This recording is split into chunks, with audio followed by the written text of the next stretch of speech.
Question number 10, the Honourable Judith Collins. The Minister for Communications. Can she provide an update on the build program for the first stage of the Ultra-Fast Broadband initiative? The Honourable Amy Adams. Yes, I can. On Friday, I announced that the first phase of the Ultra-Fast Broadband program has now passed the halfway mark and is well ahead of schedule. Build is now complete in 11 towns and cities around New Zealand, and 8 more are expected over the next year. The first stage of the program will enable at least 75% of New Zealanders to access fibre by 2019, and the government's committed to extend this to a target of at least 80% of New Zealanders.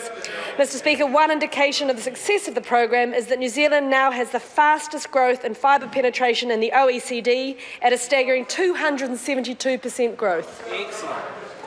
Speaker. Supplementary question, the Honourable Judith Collins. To the Minister, what other announcements has she made to simplify the rollout of the Ultra-Fast Broadband initiative? Mr. The Speaker. Honourable Amy Adams.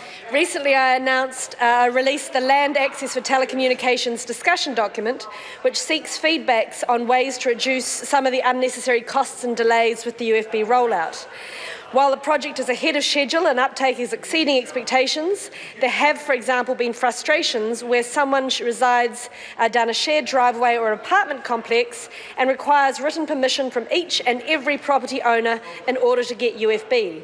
The discussion document proposes amending the way in which network operators seek permission in these situations, enabling better use of existing utility infrastructure to more efficiently roll out fibre, providing certainty to network operators for maintenance of fibre, and ensuring all disputes can be easily resolved. Mr Speaker.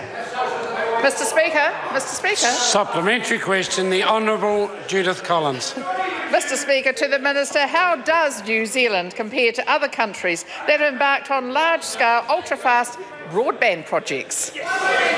Order. Speaker. Honourable Amy Adams. They do hate success, don't they? Mr Speaker, I can tell you that in Singapore, when the build was 50% complete, uptake was very low at around just 2%. Once Singapore reached 95% build, uptake was at 16%. In Cornwall, when deployment was at 48%, they were at only 6% uptake.